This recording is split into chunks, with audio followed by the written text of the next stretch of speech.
오늘 우리는 드디어 레위기 3장 세 번째 말씀을 살폈습니다. 레위기에서 5대 제사는 처음에 번제고, 그 다음에 기억하십니까? 소제고, 세 번째가 오늘 화목제고, 네 번째가 속죄제고, 마지막 다섯 번째가 속건제죠.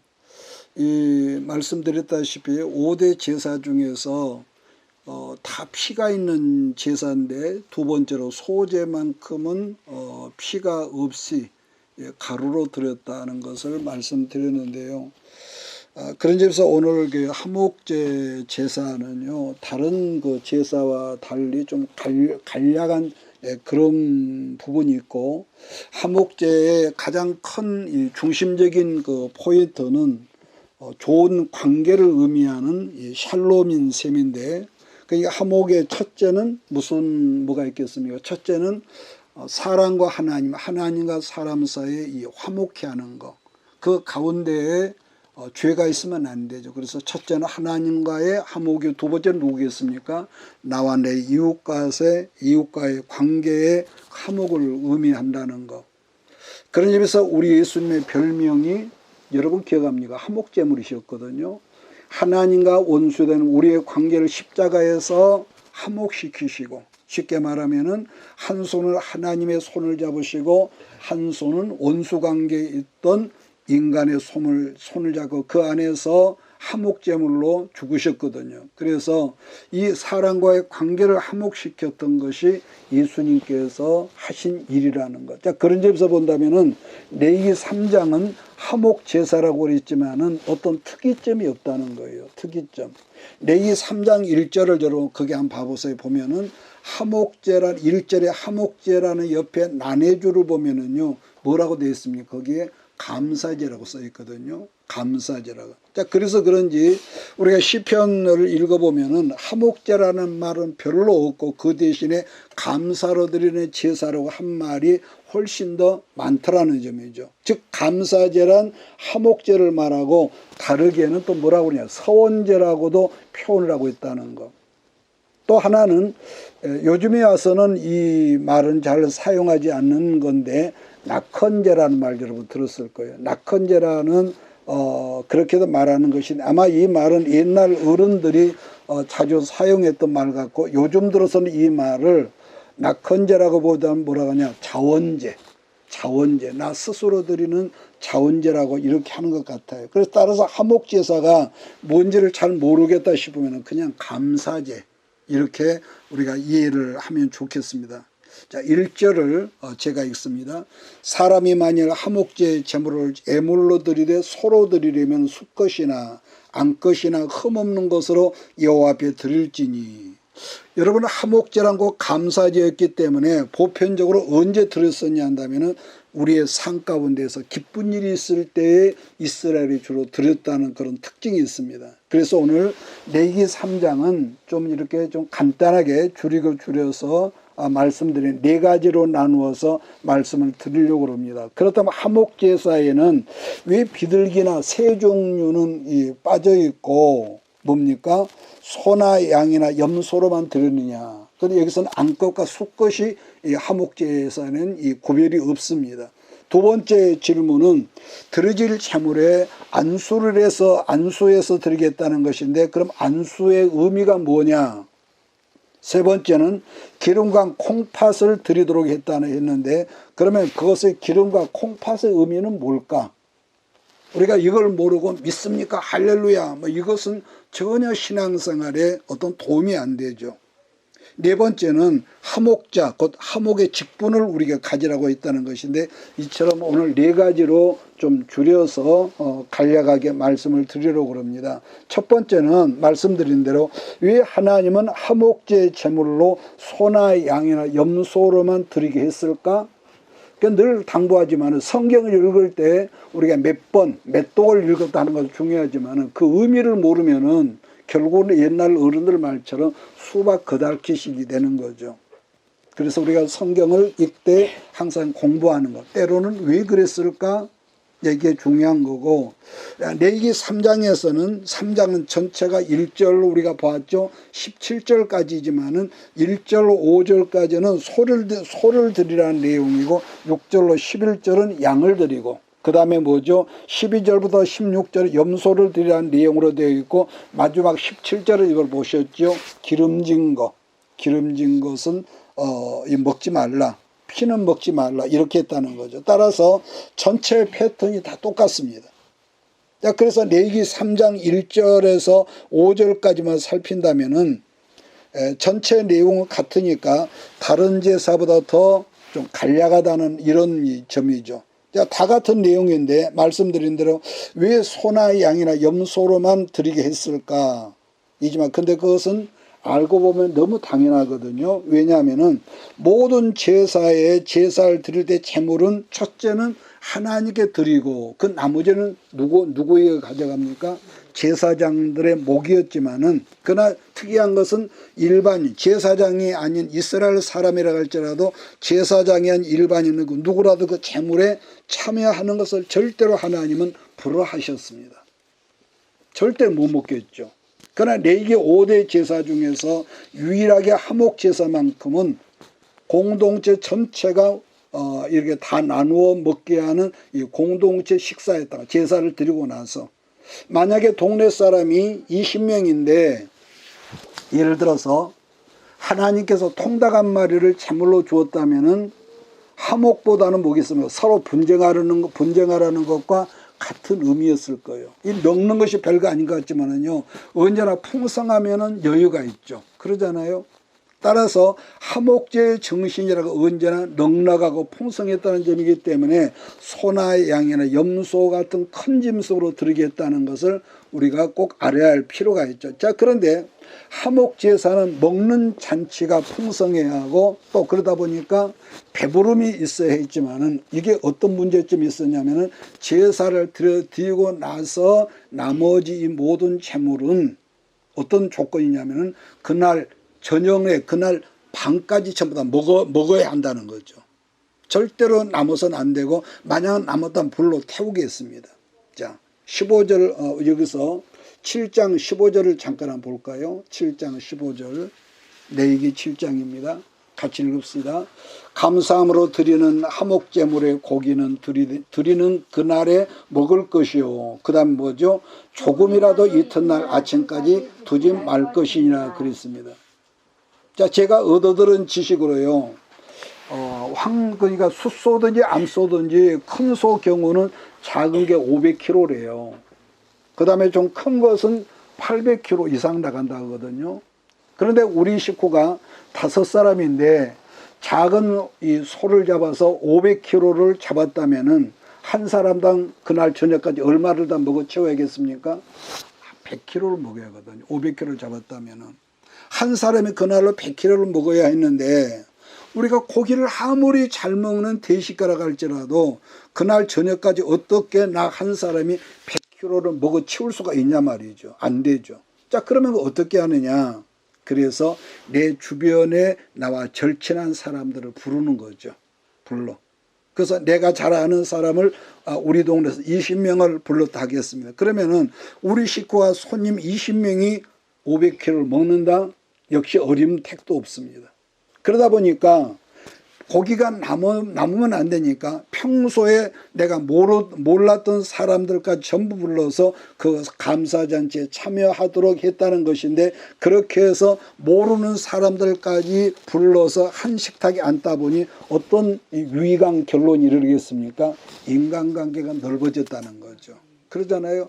같이 먹고 마시면은요, 서먹한 것도 없어지고 이렇게 화평하죠.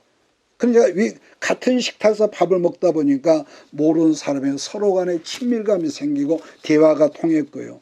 그런 점에서 하나님의 교회는요, 말씀도 풍성해야지만 예배가 끝난 다음에 가급적이면은 식탁에서 여러 사람의 밥을 함께 먹는 것이 이 하목제사 차원에 굉장히 좋다는 거죠. 자, 그런가 하면은 이 교회가 여건만 마련된다면은 주일날만큼은 그야말로 식탁이 아주 풍성케 해서 잔치 분위기를 만들어서 먹고 마심으로 교회 공동체가 주일날을 기다리게 하는 이런 화목해 하는 것이 굉장히 중요하다고 이렇게 보는 거죠. 그래서 우리가 예배를 통해서 말씀은 풍성한데 먹는 것이 빈약하다든지, 또 반대로 말씀은 아주 빈약한데 먹는 것이 풍성한, 이건 엇박자, 말이 안 되는 것이죠. 자, 두 번째 질문으로 레위기 3장 2절입니다. 같이 보겠습니다. 그 예물의 머리에 안수하고 해망문에서 잡을 것이요 아론의 자손 제사 양들은 그 피를 제단 사방에 뿌릴 것이며 라고 했는데, 그렇다면 아까 말씀드린 대로 왜 안수를 해서 안수의 의미가 뭐겠냐 말이죠. 안수라고 하는 것은 죽음을 의미합니다. 레위기 2장에서 식물을 죽게 하는 것을 여러분 뭐라고 그랬습니까? 가루를 죽게 하는 거 소금이라고 그랬습니다. 소금. 자, 그런데 레위기 3장에서 안수가 뭐냐고 질문한다면 마찬가지 죽음이거든요. 우리나라 기독교는 옛날부터 안수 받는 걸 굉장히 선호하죠. 어디 가서든지 조금 영역이 있다면 안수 받으려고 그러고요. 그래서 집사도 안수를 주어서 그때부터 안수집사라고 말을 하고, 장로도 안수를 주어서 이렇게 장로를 세우고, 심지어 목회자도 목사도 안수를 해서 목사를 세운단 말이에요. 마찬가지입니다. 안수를 받은 사람은 이제부터 너는 주 앞에서 어떤 사람을 하는 거예요? 너는 죽었어. 마찬가지 또 있습니다. 우리가 세례를 우리가 의미를 두지 않고 받는 경우가 많은데요. 세례를 받는다는 것은요, 죽음을 의미하는 거예요. 죽었다는 거. 그냥 그리스도의 사람으로 세례를 받았고 또 안수까지 받았는데 그 사람이 죽지 않고 항상 펄펄 뛰어다닌다면은 그 사람의 삶은 어떨까요? 좀 심각하다고 말을 해야 할 겁니다. 그래서 왜 거듭났다고 하는 우리들이, 우리가 삶 속에서 예수 피로 우리가 살고 늘 우리가 그렇게 사는데도 왜 우리가 중간중간 삶에서 환난을 당한다 이렇게 묻는다면은, 이건 제가 늘 했던 말이지만 늘 들었던 말씀으로도 마음에는 했지만 깨닫지도 못하고 순종하지도 못하니까 어떻습니까? 하나님은 우리가 살고는 이 환경 속에 아프고 때로는 기가 막힌 그런 환경을 통해서 비로소 나를 깨닫게 하고 나로 낮아져서 그 말씀이 바로 이것이구나. 그래서 우리로 하여금 죽어지게 하고 낮아지게 하는 것이 바로 그러니까 늘 말하죠. 말씀을 통해서 깨닫지 못하고 환경을 통해서 우리는 기가 막힌 그런 상황을 만난다는 거.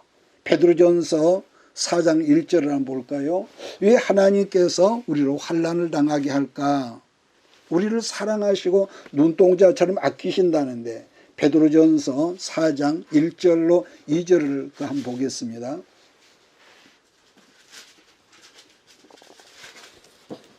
찾았으면 같이 읽겠습니다.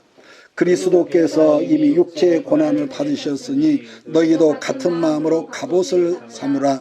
이는 육체의 고난을 받은 자가 죄를 끝쳤음이니 그 후로는 다시 사람의 정욕을 쫓지 않고 오직 하나님의 뜻을 쫓아 육체의 남은 때를 살게 하려 함이라. 아멘. 그렇습니다. 우리는 말씀을 먹어야 해요. 말씀을 안 먹으면은요, 우리는 영양실 쪽을 살아 똑같아요. 그런데 중요한 것은 말씀을 듣고 지식으로는 알았으나 깨닫지도 못하고 우리가 삶으로 행하지를 못하니까 환경을 통해서 환난의 이 고난을 통해서 있으니까 지금까지 내가 즐겨했던 걸 그때부터 수독을 하죠. 오늘 본 본문에 죄가 끝쳤음이니, 그 다음에 우리 그 후로는 다시 사람의 정욕을 쫓아 내가 욕심으로 살지 않고 오직 하나님의 말씀의 뜻을 쫓아서 육체 남은 때를 살게 하는 전혀 새로운 지혜를 그때 주신다는 거. 그래서 보면 우리가 성경을 보면은요, 분명 육체로 고난을 받아 그 심령이 낮아진 사람이 지금 뭐라 했다는 거예요? 죄진 것을 내 원대로 내 소망대로 사는 것을 그때부터 수습한다는 거 아니겠습니까? 그러기에 여러분 시편 119편 거기 보면 시편 기자가 이런 말씀을 하죠. 67절에 보니까 같은 의미죠. 고난당하기 전에는 내가 그릇 행하였더니, 뭐죠? 내 생각에 옳은 것만 사사기식으로 살았다는 거예요. 내가 그릇 행하였더니 이제는 주의 말씀을 지키나이다.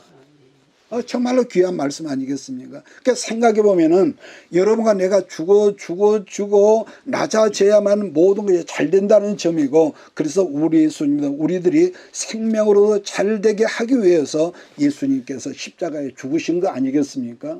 요한일서 4장 10절을 보니까 이런 말이 있죠. 사랑은 여기 있으니 우리가 하나님을 사랑한 것이 아니요 오직 하나님이 우리를 사랑하사 우리 죄를 위하여 그 다음에 화목제로 그 아들을 보내셨음이라 그랬습니다. 여러분, 그래요. 하나님의 아들이 원수가, 하나님과 우리가 원수관계였던 우리를 그분이 대신해서 십자가에서 화목제물로 주셨기 때문에 생명의 하나님과 원수된 우리들이 그때부터 화평이 이루어진 것, 그것을 성경에서는 예수님 십자가에서 죽으시니까 저 멀리 예루살렘 성전의 지성소와 성소의 가로막은 휘장의 돌로 찢어졌다 이렇게 말씀하고 있죠. 여러분, 우리는 어려서부터요 상처를 많이 받은 전과자들입니다. 자이든 타이든. 그러면 언제 상처를 많이 받냐면은 주로 타인으로부터 공격을 받았을 때 상처를 받지만, 반면에 상대로부터 거절을 당했을 때도 우리는 뜻밖의 상처를 많이 받는다는 거예요. 그러니까 공격으로 말미암는 상처는 보편적으로 다른 사람을 손에 입히고 해하려고 했을 때 공격성이 나오거든요. 그런데 그런 사나운 공격성만 내가 상처를 입는 게 아니라 때로는 그러죠. 부부간에도 나는 분명히 당신을 사랑해서 어떤 것을 말했는데 그것을 거절을 받을 때도 상처를 크게 받는다는 거예요. 그런데 한 가지 공통점은 상처를 누구에게도 많이 받냐 한다면은 지금 말했지만은 부부관계나 부모나 자식 간에서 더 가까운 사이에서 상처를 더 훨씬 많이 받는다는 점이죠.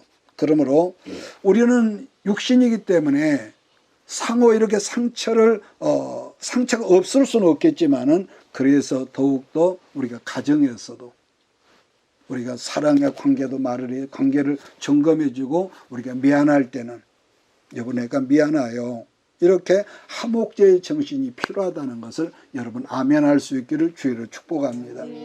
요즘은 한 가정에, 어떤 가정도 요즘에는 젊은이들이 뭐 아기 안 낳기로 약속을 하고 결혼한다지만은 한 가정에 아이가 하나 아니면 둘이기 때문에 부모는 자연스럽게 본인은 아니지만은 아이들에게 이기심을 가르쳐 주죠. 여러분, 그렇잖아요. 아기들에게 본 뜻은 아니지만은 그것이 하나이기 때문에 이기심을 가르쳐 주고, 그러다 보니까 서로 간에 서로 형제가 있어야 하는데 화목해야 하는 것에 대해서는 관심도 없을 뿐더러 가르치지도 않는다는 거, 양보한다는 거, 이걸 가정에서 있어야 하는데, 제가 언젠가 어린이 장난감 가게를 한번 가보았더니요, 조금 눈에 띄는 것은 얼마냐면은 50에서 60, 70을 달라고 그래요. 아주 놀랬습니다.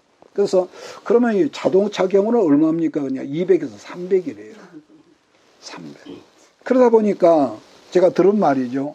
생활이 조금 여유가 있는 집에서는 어린 자녀들에게 장난감만요, 그게 말 들어보니까 이게 허튼 소리 아닌 것 같아요. 수천만 원 어치를 사주는 경우가 요즘은 아주 비일비재하답니다. 그래서 조금 여유있게 산다는 집을 가보면은, 주로 아파트 같은데 값비싼 아이들 장난감을 두는 창고방이 따로 있다고 그래요. 우리로서는 참 만화 같은 얘기지만은요. 자, 그러다 보니까 그런 아이들은 어려서부터 이기적인 심리가 얼마나 강하겠냔 말이에요. 부모가 그것을 요구한 것도 아닌데 오직 자기밖에 모르니까, 만약에 친구들이 와서 그것을 만지면은 그걸 용납하지 않는다는 거. 근데 더 큰 문제는 우리 아이들의 그러한 이기심을 누가 더 가르치냐? 부모가 더 가르친다는 거. 남들보다 더 좋은 거 사주고 싶고 좋은 것 입혀주고, 그러다 보니까 아이들 마음에는 저절로 우월감이 더 커지지 않겠습니까? 너한테 없는 게 나한테 있어. 우리 엄마 아빠가 사줬거든. 그러니까 문제는 그런 우월감을 가지고, 우월감 뒤에는 반드시 열등감이 함께 있다고 제가 그랬지 않습니까? 우월감을 가지고 살다 보면 공동체 생활 속에서 또래들로부터 왕따 될 확률이 굉장히 많다고 어떤 분이 그러더라고요. 우월감이 많은 아이들이 그런데요. 그래서 아이들로 하여금 절대적으로 부모가 우리가 그리스도 안에서 이생의 자랑으로 사는 걸 심어주지 말라는 거예요. 돈이 있어도. 그래서 언제가 그랬죠? 내 아이에게 좋은 것일수록 응답을 아주 천천히 해주라고. 그래 하나님께서 아브라함에게 자식이 있어야는 몰랐겠냔 말이에요. 그런데 왜 100살까지 가도록 그렇게 했을까?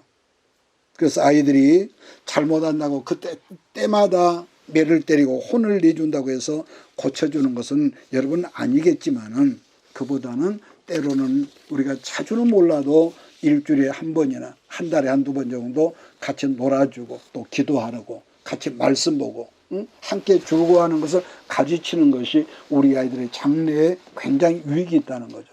마찬가지로 여러분과 내가 부자라고 그래서 황소 500kg를 잡았는데 그걸 우리 식구만 먹는다고 생각을 한번 해보잔 말이에요. 아마 그걸 다른 사람한테 다 우리 식구만 먹는다면은 모르게 뭐라 배가 터져서 아마 일찍 아마 죽을 것이기 때문에 하나님 뭐라고 하는 거예요? 같이 먹어라. 같이 먹어라. 왜? 그것이 화목제의 정신이라는 것인데 또 하나는 오늘 밤 안에 다 같이 나누어 먹어야만이 거기서 뭐가 있습니까? 같이 먹다 보니까 내 것을 줬지만 거기서 뭐가 있죠? 감사가 있고 기쁨이 있는 거고요. 그래서 늘 말하지만 받는 성경 뭐랍니까? 받는 자보다 주는 자가 더 복되다 가는 것은 주었고 주고 베풀 때 기쁨이 더 있다는 거. 그래서 여러분 나 혼자 만약에 아유 나는 싫어. 이 악감을 어떻게 조건다면은요. 그것은 이기적이고요. 그래서 진정한 내 이웃인 누구라고 그랬습니까? 가깝게는 내 아내나 내 남편이 기뻐해야만이 나도 기쁘고 그러잖아요. 내 아내나 남편이 기뻐해야만이 가정의 화목이 이루어지고 하나님도 더불어서 기뻐하신다는 하나의 공식적인 원리인 거죠. 그냥 분명 여러분 그러잖아요. 가난보다는 부요가 더 좋지만은 그러나 하나님께서 부어주신 그 부요의 축복이 나를 만약에 부어준 축복이 나를 위해서 쌓아놓는 것이라면은 하나님께서 그 기뻐하실까? 여러분 생각을 해야 합니다. 예수님은 예화를 들어 말씀하기를 어떤 부자에게 이랬다는 거죠. 부자가 이렇게 많으니까 창고도 더 크게 짓고 먹고 마시자 그랬다는데 어리석은 자여 오늘 밤에 하나님께서 네 생명을 취해 가신다면은 네가 그동안 쌓아놓은 것들이 그 다음에 기억합니까? 누구 것이 되겠느냐. 그래서 우리는 그 말씀을 여러분 절대로 잊지 말아야 할 줄 믿습니다. 그래서 결국은 나 혼자서 기뻐하는 것은 아까 그랬죠. 이기주의라고. 자기밖에 모르니까요. 그런 점에서 우리 아이들에게 꿈을 심어주는 것도 정말로 중요한 일이지만은 다른 사람들과 더불어서 기뻐하는 것을 가르치라는 말씀인데 최고의 기준이라면은 우리가 늘 하는 말이죠. 선교하고 다른 사람 도와주고 구제하고 나의 것을 다른 사람에게 자랑하는 것이 아니라 나에게 있는 것으로 다른 사람을 섬기도록 이걸 부모가 어려서부터 가르치는 것이 이게 최고 교육이라는 거죠. 그래서 어느 순간에 우리 아이로 하여금 그러한 것을 깨우치게 한다면은 그런 가정에서는 어떻겠습니까? 성경적으로 말하면 인물다운 인물이 그 가정에서 나타날 줄 믿습니다. 그렇기 때문에 우리들이 그리스도 안에 있다고 할지라도 화목제의 정신을 깨닫지 못하면은 아마 죽을 때까지 철들지 못해서 흔히 말로 오직 우리 교회만, 우리 가정만, 내 새끼들 외에는 모른다는 하나의 말씀이 될 것입니다. 그런 사람들은요, 그런 것 같아요. 목사님도 가끔 그런 분들을 보지만은 자기에게 뭔가 있다면은 자랑하는 기쁨만 알아. 그분들은 자랑하면 할 말이 없어. 자랑하는 기쁨만 알 뿐이지 다른 사람들의 아픔이나 다른 사람을 위해 헌신이나 희생할 줄을 아주 인색하더라는 거죠. 그러므로 여러분 이걸 잊지 말 것은 안수라 가능한 건 뭐라 그랬습니까? 죽음이고 희생이고 나를 포기하고 나를 내려놓음이라는 거. 이게 말은 쉽지만 이게 한꺼번에 안 되기 때문에 우리가 작은 것부터 하나하나 훈련해 나가야 한다는 거. 자, 그 다음 말씀은 재물의 내장을 덮은 기름과 아까 뭐라 그러죠? 콩팥을 너희가 먹지 말고 하나님께 드리라. 이유가 뭐냐? 3절 5절을 같이 읽습니다. 시작. 그는 또 그 화목제의 제물 중에서 여호와께 화제를 드릴지니 그 내장에 덮인 기름과 내장에 붙은 모든 기름과 두 콩팥과 그 위에 기름 곧 허리 쪽에 있는 것과 간에 덮인 거풀을 콩팥과 함께 떼어넣을 것이요 아론의 자손은 그것을 제단 위에 불 있는 나무 위에 번제물 위에서 살을 찌니 이는 화제라 여호와께 향기로 냄새니라 라고 했습니다. 근데 이 본문의 해석은요, 두 가지라고 보는 것은요, 우선 기름이나 피를 하나님께 드리고 너희가 먹지 말라고 한 것은요, 왜겠습니까? 첫째는 우리가 먹으면은 우리의 건강이 나빠지기 때문에. 요즘에는 사실 콜레스테롤이 굉장히 중요한 영양소인데 너무 기름기를 많이 먹으면은 이 콜레스테롤 때문에 첫째는 뭐죠? 우리 혈관속에 흐르는 피가 끈적끈적 더러워진다는 것이기 때문에 그래서 먹지 말라. 목사님도 그전에요, 사슴피를 먹어본 적이 있습니다. 그런데요, 건강에 좋다니 먹었는데, 근데 나중에 알고 보니까 사슴피를 먹지 말라. 산피. 사슴피에는요, 생각 외로 기생충이 많대요. 그래서 그 기생충이 나중에 인체에 들어오면은 이것들이요, 배설이 안 되면은 이것이 살아서 혈관을 타고 뇌까지 올라가 가지고 그 사람을 완전히 이 정신병자로 만든다. 그런 말을 들었습니다. 자, 그 다음에 레위기 3장 9절로 10절을 다시 읽습니다. 시작. 그는 화목제의 제물 중에서 여호와께 화제를 드릴지니 그 기름 곧 미골에서 뺀 기름진 꼬리와 내장에 덮인 기름과 내장에 붙은 모든 기름과 두 콩팥과 그 위에 기름 곧 허리 쪽에 있는 것과 간에 덮인 거풀을 콩팥과 함께 떼어 넣을 것이요. 그런데요, 우리가 성경을 보면은요, 기름지다라고 하는 것은 나쁜 뜻이 아니라 좋은 뜻을 가지고 있거든요. 하나님께서 이스라엘 백성들에게 가나안 땅을 소개하고 말씀하실 때도 뭐라고 하느냐, 젖과 꿀이 흐르는, 그 다음에 기억합니까? 기름진 땅이라고 말씀을 했다는 거죠. 그래서 이스라엘이 옛부터 농경민족인 우리와 달리 그들은 유목민이기 때문에 고기를 먹는 것에 굉장히 익숙한 민족이란 말이에요. 자, 그런 점에서 알고 보면은 지금 말씀하는 이 부위가 굉장히 맛있는 별미 부위라고 우리가 생각할 수 있는 거죠. 그러니까 알고 보면은 기름이나 내장은, 여기에 붙어 있는 기름이나 내장은 나쁜 부위가 아니고, 요즘에는 뭐 곱창이나 대창 먹는데요, 제일 맛있는 것이라는. 근데요, 이 의학자들은 이 내장 좋아하지 말래요. 굉장히 해롭답니다.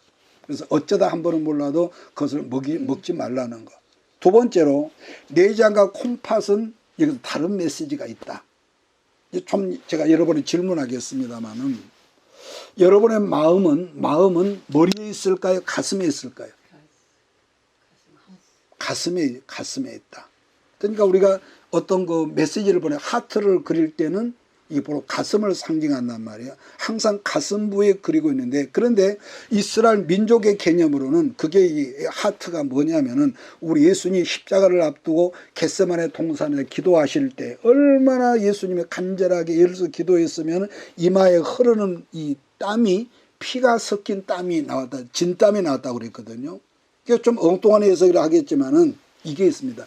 헬라어에서요, 여기서 간절이라는 말이 뭘로 우리말로 번역이 되냐면은 창자가 꼬이는 아픔의 뜻을 가지고 있다는 거예요. 잘 안 쓰는 용어지만은 간절이가 창자가 꼬이는 아픔의 뜻을 가지고 있다. 그런 점에서 히브리 사람들의 개념이라고 하는 것은 마음이 어디가 있다는 것이냐, 사람의 가슴에 있는 것이 아니라 그들 지금 제가 말한 걸로 보면 내장에 마음이 있다는 거예요. 이해가 되십니까? 마음이 내장에 있다. 따라서 재물의 기름진 내장과 콩팥은 하나님께 드리려 했다는 것은, 신약으로 말하면 네 마음과 정성을 다해 가장 좋은 것, 극상품을 드리라, 이런 뜻이 여기서 해석이 된다는 거예요. 그러니까 가장 좋은 것이 아닌 좋지 않은 걸 하나님께 드렸더니, 우리가 얼른 생각나는 누가 있습니까? 말라기 선지자가 한다는 말이, 그런 재물을 너희 총독에게 드려봐라. 꽁지 빠진 거, 병신된 거, 들어봐라. 과연 총독이 그걸 간합하겠냐, 이렇게 말했거든요. 왜냐하면은 가장 좋은 것이 아니라 하나님께 드린다면 어차피 저 재물을 죽을 것이니까, 이러면서 병들고 흠 있는 걸 드렸다는 이 하나님의 종의 이 책망인 거죠. 따라서 흠이 없다는 말은 가장 좋은 곳으로 드린다는 말인데, 나는 여러분들 언제나 가장 좋은 곳으로만 드릴 줄 아는 복된 하나님의 귀한 성도들이 되기를 주의로 축복합니다. 자, 마지막으로 살필 말씀은 언제나 화목하는 정신으로 살라. 구약에서는 신의 산 언약이라면서 이스라엘을, 민족을 뭐라 했습니까? 제사장 민족이라는 이런 선민적인 의식을 심어줬죠, 하나님께서. 그러나 신약에서는 제사장이라고도 했지만은 베드로서를 보면은 증인으로 살라고 하셨지만 구체적으로는 제사장과 증인된 신분으로 너희가 살라고 말씀했는데, 그러므로 우리들이 예수 안에서 해야 할 일이라면은 100% 화해시키는 직분자로 살아야 한다. 자, 직분자로 살아야 한다. 그런데 문제는 우리가 지식으로는 우리가 아멘 했지 않습니까? 근데 화목해 하는 것이 나쁜 것이 아니라 좋은 건데, 화목해 하는 일이 그렇게 쉽게 잘 되더냔 말이죠. 말은 쉬운데. 그래서 성경 우리에게 계속 요구하는 것은요, 성령의 기름 부심을 사모해라. 그분의 에너지가 우리 안에 들어오지 않으면 우리는 본성 그대로란 말이에요. 그러기 위해서 기름 부음을 사모하는데, 그러면 우리가 그냥 기름 부음이냐 있냐, 그게 아니라 그렇게 기름 부음이 우리가 사모하면서 언제나 간절한 마음으로 기도하는 인생의 삶을 살 때에 기름 부음의 역사가 있다. 그래서요, 여러분, 우리가 말씀은 한 축이죠. 이 아주 기초적인 거죠. 그런데요, 우리가 지식으로 말씀을 많이 안다고 그래서 기름 부음인 건 절대로 아닙니다. 그러잖아요. 지식은 사람을 교만하게 할 뿐이지 하나님의 성령 앞으로 가게 하는 것은 없어. 알고 깨달을 뿐이에요. 그런데 말씀 플러스 거기에 간절한 이 기도가 있을 때 이코로 성령의 기름 부음이 있다. 그래서 말씀으로는 나가도 안 되고 여러분 기도로만 나가도 안 돼요. 그래서 항상 강조하지만 말씀과 기도가 항상 정상적인 건강한 우리가 인생을 만든다는 거. 자, 여기서 고린도후서 5장을 한번 찾아가 볼까요? 고린도후서 5장.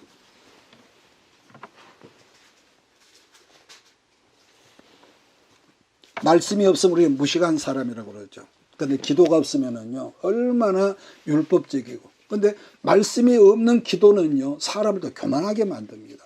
내가 이런 은혜를 받았다고. 그래서 항상 말씀과 이 기도가 있어야 한다는 5장 18절 19절 읽습니다. 시작. 모든 것이 하나님께로 났나니 저가 그리스도로 말미암아 우리를 자기와 화목하게 하시고 또 우리에게 화목하게 하는 직책을 주셨으니 이는 하나님께서 그리스도 안에 계시사 세상을 자기와 화목하게 하시며 저희의 죄를 저희에게 돌리지 아니하시고 화목케 하는 말씀을 우리에게 부탁하셨느니라. 또 마태복음 22장 34절 말씀 보면은 한 율법사가 와서 예수님께 어떤 계명이 큽니까? 이렇게 묻거든요. 그랬을 때 예수님 뭐랍니까? 하나님을 사랑하는 것과 두 번째 네 이웃을 사랑하는 것을 말씀하면서 이것이 율법과 선지자의 뭐라고 하죠? 강령이라는 그런 이 말씀을 하거든요. 무슨 말이냐면은 지금 한 말씀이 화목제 정신이라는 거예요. 화목제 정신. 그러므로 우리가 제사장이 된다는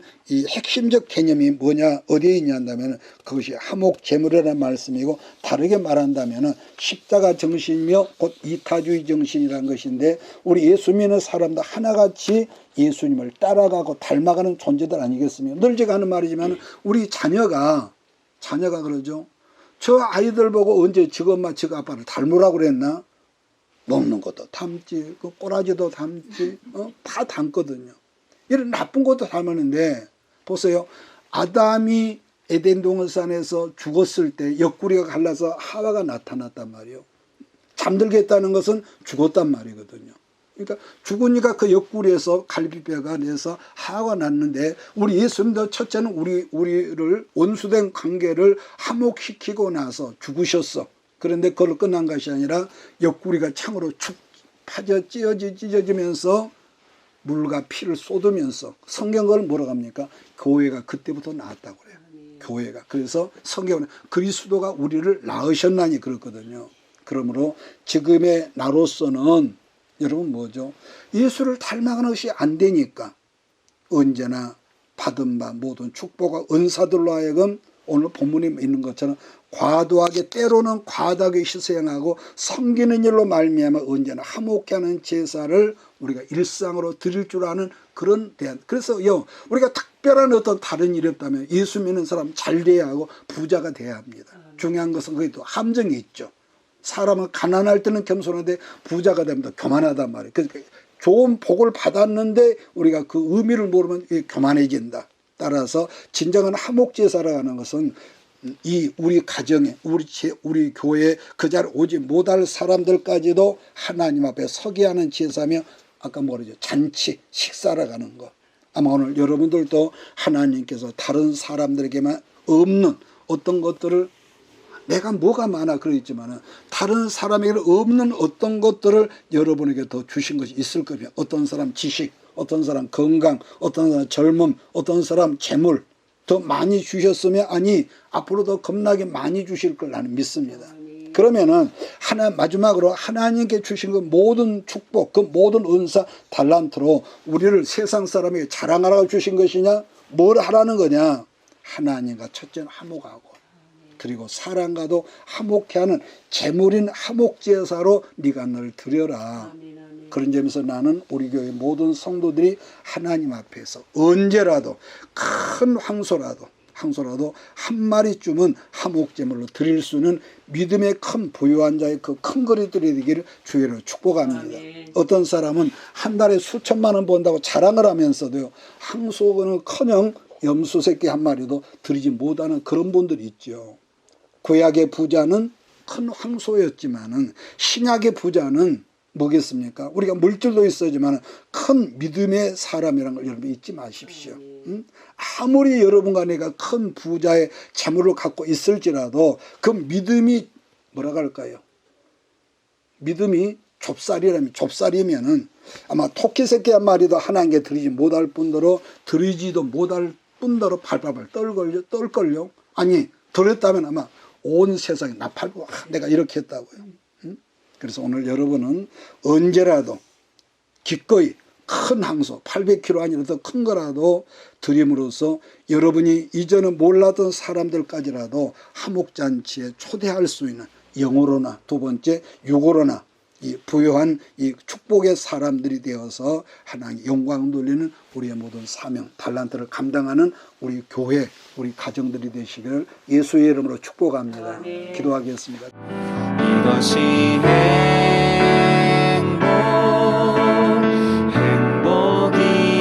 행복이라오 세상은 알 수 없는 하나님 서